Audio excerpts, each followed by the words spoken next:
गणेश चतुर्थी क्यों मनाई जाती है? क्या है इसके पीछे छिपा रहस्य? आज मैं आपको एक ऐसी कहानी सुनाने जा रहा हूं, एक ऐसी गाथा जो हजारों वर्षों से हमारे दिलों में बसी है, जिसकी गूंज आज भी हर हिंदू घर में गणपति बप्पा मोरया के जयकारों में सुनाई देती है। यह केवल एक त्योहार की कहानी नहीं है, यह प्रेम की गाथा है, त्याग की कहानी है और सबसे बढ़कर यह विश्वास की अमर गाथा है। बंद कर लीजिए अपनी आंखें और कल्पना कीजिए उस समय की जब ना तो समय का कोई हिसाब था, ना ही युगों की कोई गिनती, जब ब्रह्मांड केवल एक विचार था परमपिता परमेश्वर के मन में।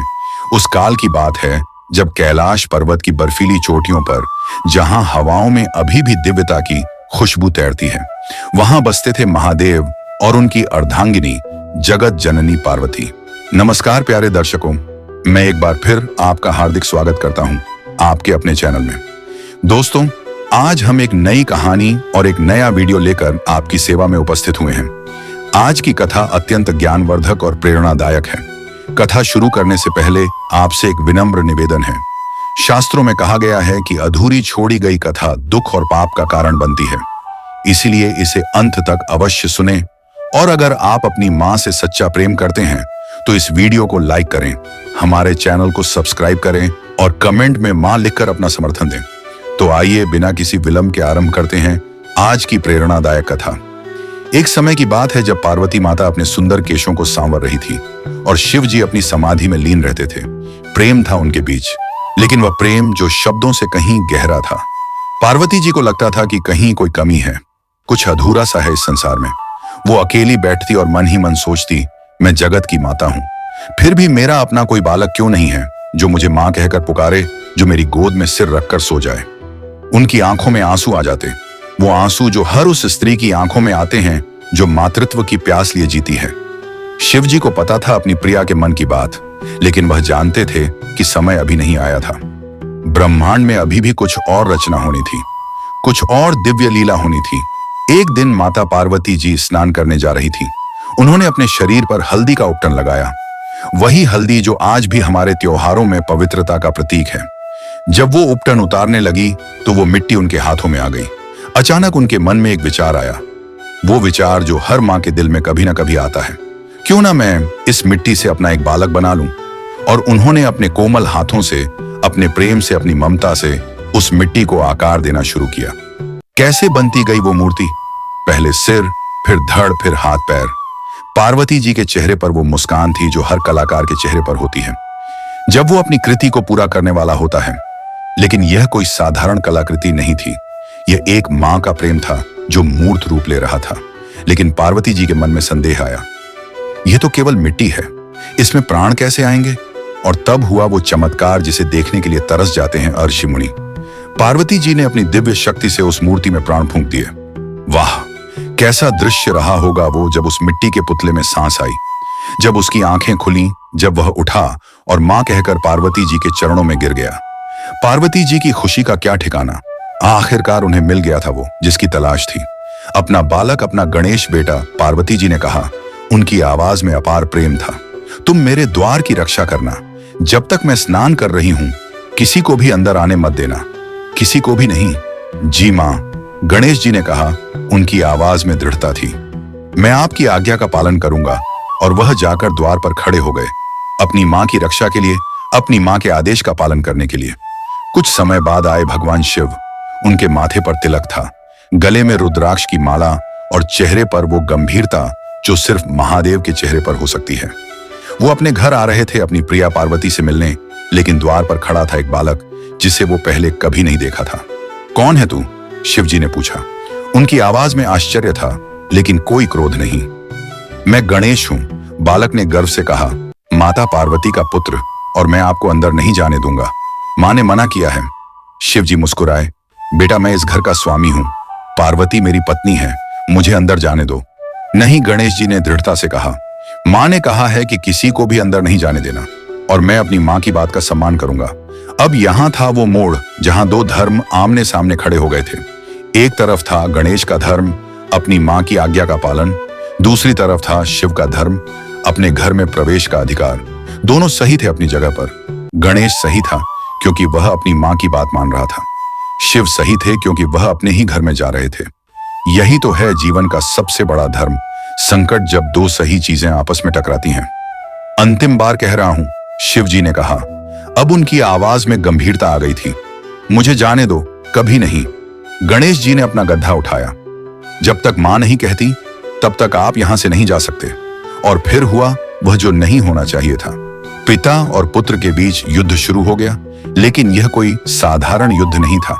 यह था धर्म और धर्म का युद्ध, कर्तव्य और कर्तव्य का संघर्ष। गणेश लड़े वीरता से। उन्होंने शिव जी के गणों को हराया, उन्होंने इंद्र को हराया, यहां तक कि ब्रह्मा जी को भी परास्त कर दिया। वह लड़ रहे थे अपनी मां के आदेश के लिए, अपने वचन के लिए, लेकिन सामने था स्वयं महाकाल महादेव। अंततः शिव जी ने अपना त्रिशूल निकाला। क्षमा करो पुत्र, वो बोले। उनकी आवाज में दर्द था, लेकिन उनकी आवाज में दर्द था, लेकिन तुम मुझे मजबूर कर रहे हो। और एक ही बार में, एक ही क्षण में गणेश जी का सिर कट गया। वो सिर जिसे पार्वती जी ने इतने प्रेम से बनाया था, वो सिर जिसमें एक मां का पूरा प्यार था, वो धरती पर लुढ़क गया। उसी समय पार्वती जी का स्नान पूरा हुआ। वो बाहर आए तो क्या देखा? अपना प्रिय पुत्र, अपना गणेश सिर कटी अवस्था में पड़ा था। उनके मुंह से एक चीख निकली, वो चीख जो आज भी कैलाश की गुफाओं में गूंजती है। हाय मेरे बेटे, वो रो पड़ी। क्या किया है तुमने? ये मेरा पुत्र था, मेरा प्रिय गणेश। शिव जी स्तब्ध रह गए। तुम्हारा पुत्र? लेकिन यह कैसे हो सकता है पार्वती? हमारा तो कोई पुत्र नहीं है। था, पार्वती जी रोते हुए बोली। था मेरा बेटा, मैंने इसे अपने हाथों से बनाया था, अपने प्रेम से जलाया था, और तुमने इसे मार डाला। शिव जी के चेहरे पर जो भाव आए वो वर्णन से परे हैं। पहले आश्चर्य, फिर समझ, और अंत में गहरा पछतावा। उन्होंने अपना ही पुत्र मार दिया था। अपनी अज्ञानता में, अपने अहंकार में उन्होंने वह किया था जिसकी कभी माफी नहीं हो सकती। पार्वती, वो बोले। उनकी आवाज कांप रही थी। मुझे माफ कर दो, मुझे नहीं पता था कि यह हमारा पुत्र है। मैं इसे वापस जला दूंगा। कैसे? पार्वती जी का दर्द फूट पड़ा। कैसे जलाओगे तुम मेरे बेटे को? उसका सिर तो कट गया है। मैं कोई ना कोई उपाय करूंगा। शिव जी ने कहा, मैं गरुड़ को भेजूंगा, वे जाकर किसी का सिर ले आएंगे। लेकिन कैसे सिर? पार्वती जी ने पूछा। ऐसी मां का सिर जो अपने बच्चे से मुंह फेर कर सोई हो, क्योंकि तभी हम बिना पाप के किसी निर्दोष का सिर ले सकते हैं। गरुड़ जी उड़े। वो उड़े पूरे ब्रह्मांड में, वन से वन, पर्वत से पर्वत, नगर से नगर, लेकिन कहीं भी उन्हें ऐसी मां नहीं मिली जो अपने बच्चे से मुंह फेर कर सोई हो।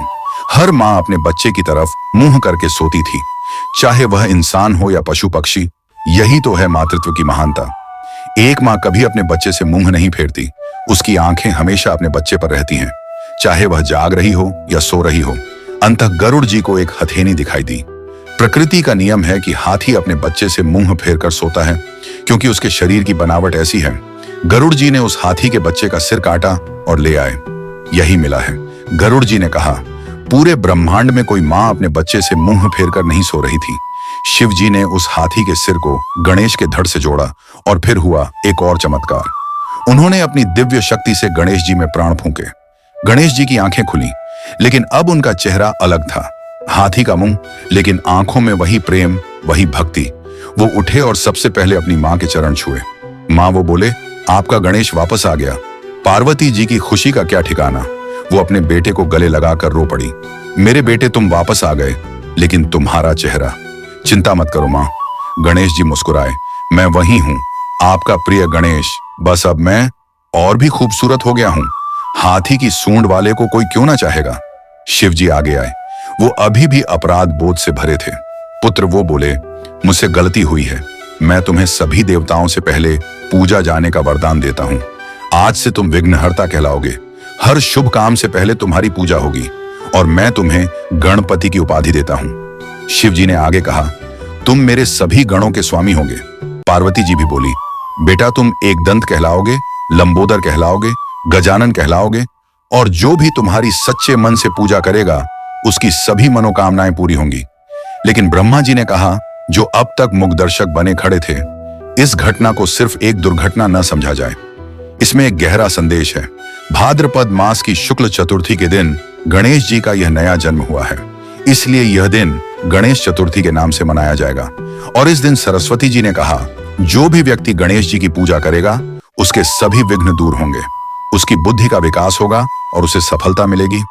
एक बार शिव जी और पार्वती जी नर्मदा के किनारे बैठे थे। खुशी का माहौल था, प्रेम की बातें हो रही थी। क्यों ना कुछ खेल खेले। पार्वती जी ने कहा, चौपड़ खेलते हैं।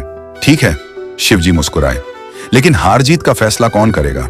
शिवजी ने तिनकों से एक पुतला बनाया और उसमें प्राण फूंके। बेटा, उन्होंने कहा, तुम हमारे खेल में निष्पक्ष निर्णायक बनना। खेल शुरू हुआ, 3 बार खेला गया चौपर। तीनों बार पार्वती जीती। ये एक संयोग था, लेकिन जब बालक से पूछा गया तो उसने डर के मारे शिवजी को विजेता बताया। क्या? पार्वती जी का गुस्सा 7वें आसमान पर पहुंच गया। तुमने झूठ कहा, मैं 3 बार जीती हूं। क्रोध में उन्होंने बालक को श्राप दे दिया, तू लंगड़ा हो जा। कीचड़ में पड़ा रहा। बालक रोने लगा, माता मुझसे गलती हुई है, कृपया माफ कर दीजिए। पार्वती जी का दिल पिघल गया। बेटा, वो बोली, मेरे श्राप से बचने का एक ही उपाय है, गणेश व्रत करो। 21 दिन तक लगातार गणेश जी की पूजा करो, उससे तुम्हारा कल्याण होगा। बालक ने वैसा ही किया। 21 दिन तक कठोर व्रत किया, गणेश जी की पूजा की।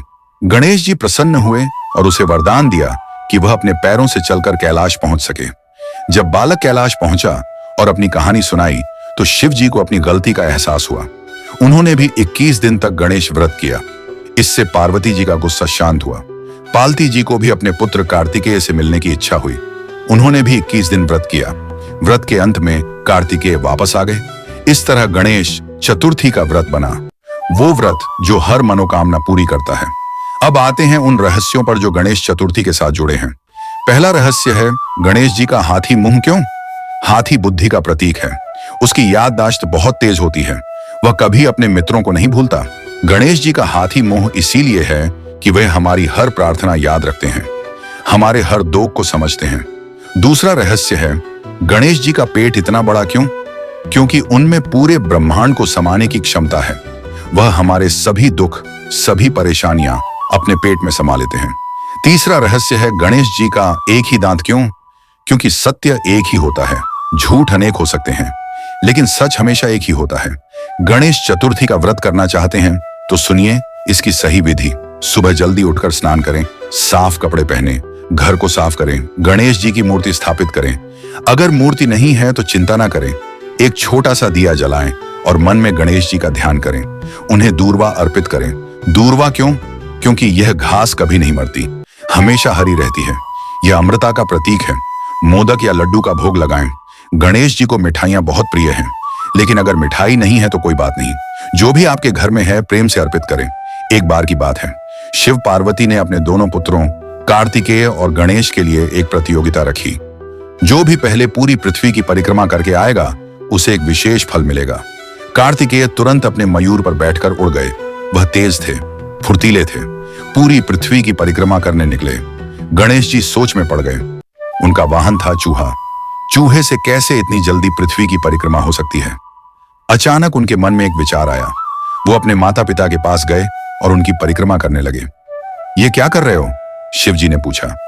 मैं पृथ्वी की परिक्रमा कर रहा हूं। गणेश जी मुस्कुराए। आप दोनों ही तो मेरे लिए संपूर्ण संसार है। आपकी परिक्रमा ही पूरे ब्रह्मांड की परिक्रमा है। शिव पार्वती प्रसन्न हो गए। गणेश जी की बुद्धिमत्ता देखकर वे गदगद हो गए। जब कार्तिकेय वापस लौटे तो देखा कि गणेश जी पहले से ही विजय घोषित हो चुके थे। एक बार महर्षि व्यास ने गणेश जी से महाभारत लिखने को कहा, लेकिन शर्त यह है, व्यास जी ने कहा कि मैं जो भी बोलूं आप बिना रुके लिखते रहें।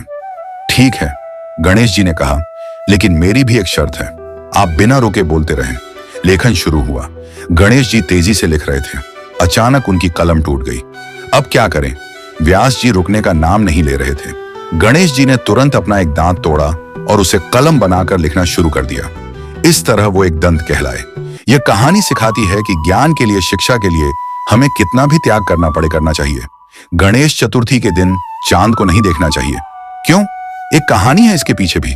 एक बार गणेश जी अपने वाहन चूहे पर सवार होकर जा रहे थे। रास्ते में चूहे को सांप दिखाई दिया। डरकर चूहा अचानक रुक गया।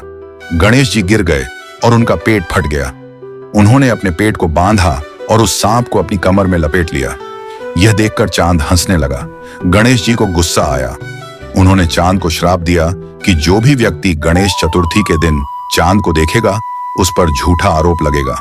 इसलिए गणेश चतुर्थी के दिन चांद को ना देखें। अगर गलती से देख लें तो श्यामंत तक मणि की कथा सुने या पढ़ें। गणेश जी के 108 नाम हैं। हर नाम में एक गुण छुपा हुआ है।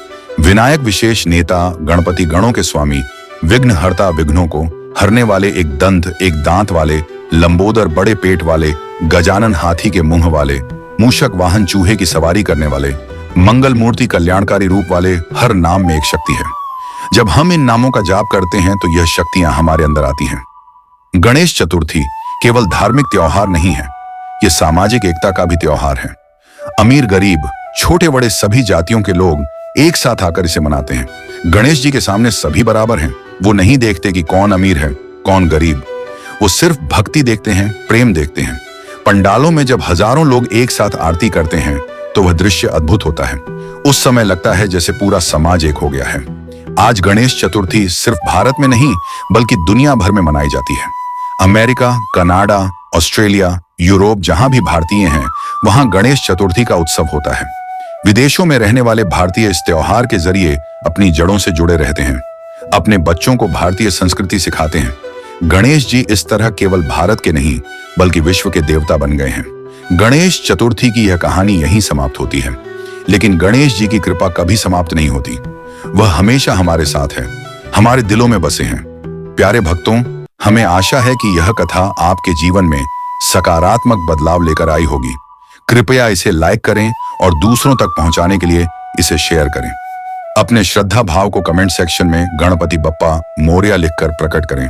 इस कथा को अंत तक देखने के लिए आपका दिल से धन्यवाद।